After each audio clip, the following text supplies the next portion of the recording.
Morning, beautiful day in Tenerife. We had the arrival day yesterday. I'm gonna just give you some updates about what's going on, what they're doing in the pool, why we're doing what we're doing, so that you guys at home are a little bit almost like you're part of the camp. So listen, I mean, check-in and all that, it worked so much better than in the first camp. Was more organized, less trouble. Less delays with the airplane, so super happy about that. And then we did a quick orientation and pretty much got everybody up to the pool, and it's something quite remarkable that happened that I want to walk you through so you understand the Swimpros mentality and the idea behind it. Because what we do, not all the time, but often what we do on the first training is we give them a team challenge. To come together as a team, right? And how we structured it yesterday is we gave them a free pre-pool warm-up, so they were free to do whatever they wanted. So the coaches could just kind of observe what they're doing or what they're not doing, okay? Because again, I say it again and again, on the first few days of camp, me personally, I don't speak that much. I mean, I do speak a lot because I want to get to know the kids and like hang out and, you know, find out more about their stories, their backgrounds, what they're struggling with, what's working well, their goals and all that, which is great. And just kind of facilitate conversation at the table and all of that. But I'm not, I don't want to jump into coaching too much. Obvious things, yes, but the things I'm not so sure about, not so quickly, because all I want to do in the first days is I want to observe the people. Because in my experience and in my own life, it's not so much about what you say, it's much more about what you actually do. And so I just observe what they do or what they don't do, right?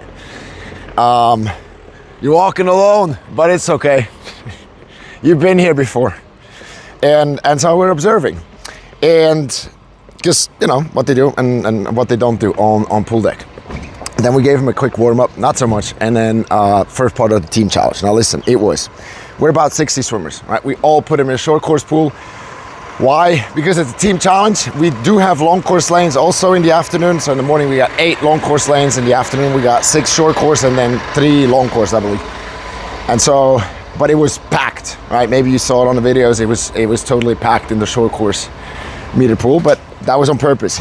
And then we put the fastest guy on one side and the slower guys and girls on the other side and anything in between, so that we could kind of have, that the fastest wouldn't be in the lane with the slowest, right? Makes sense.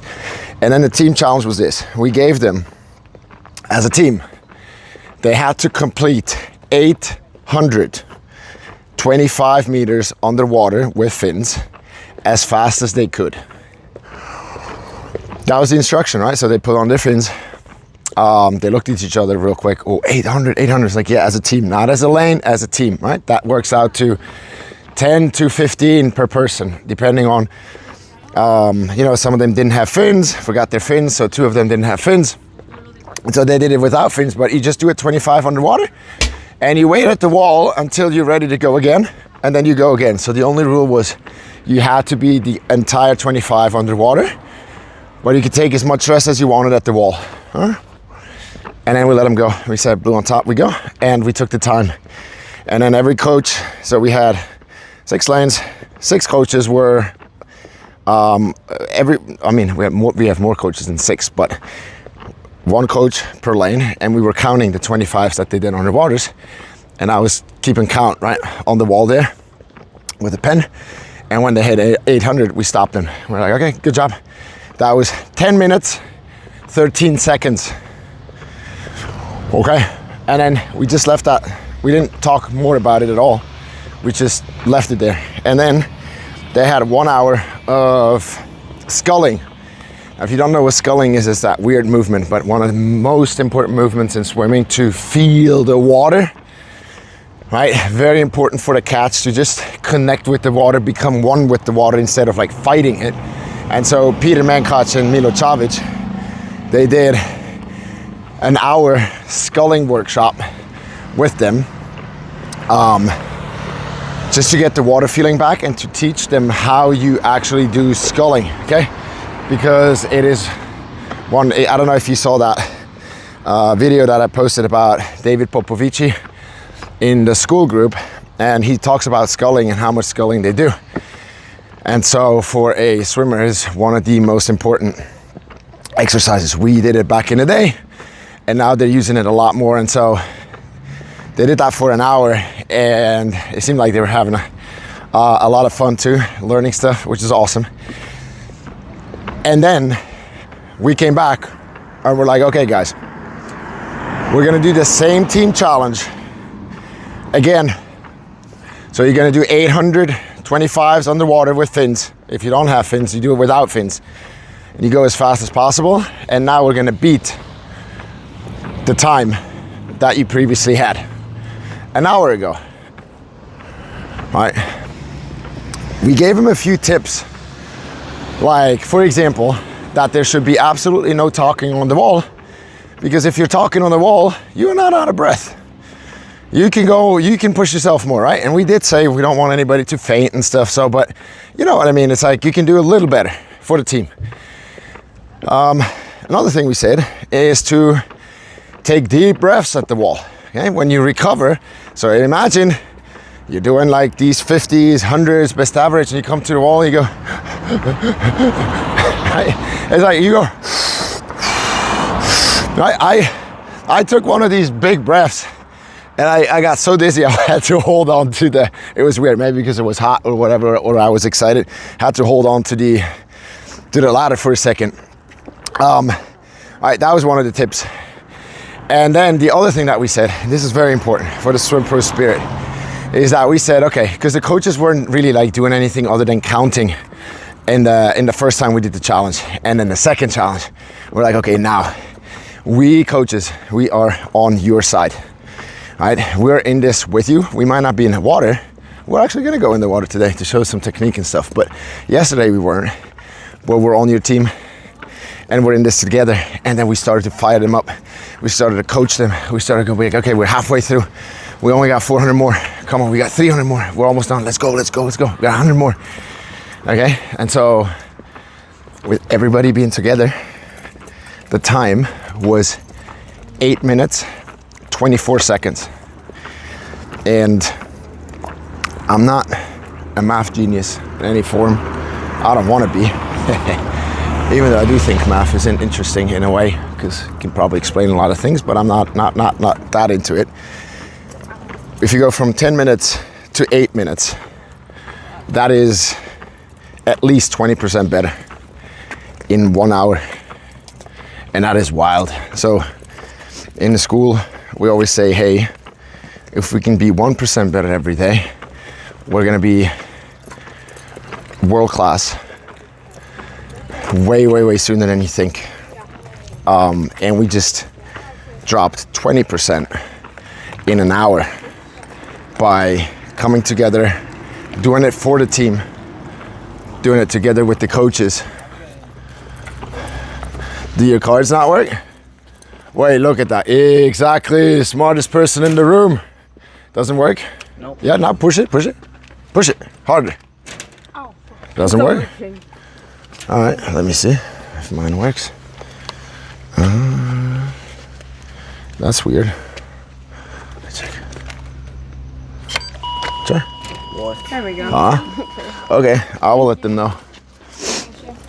But are you sure? Okay, we'll see what happens with everybody else. Or you know what? We'll put a rock. Easy, can you hold this real quick?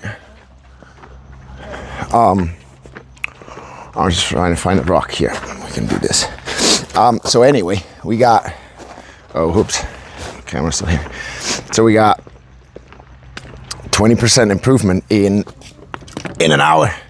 Thank you. Which is wild. Which is very wild. I love it. But basically the teaching of that is that from now on, for the rest of the camp, they've just proven that they actually can do better, a lot better, right? And so if we ask them for full focus, we want that kind of focus that they brought to the second part of the challenge every single training. Most importantly for themselves, but also for us coaches. That's how we're having the most fun. So I hope that makes sense to you all at home. It was a very big lesson. And now let me just show you, we're up here. Let's see if I can like flip the camera around. No, I can't, not while I'm, Okay, I wanted to show you guys, if I maybe unlock this.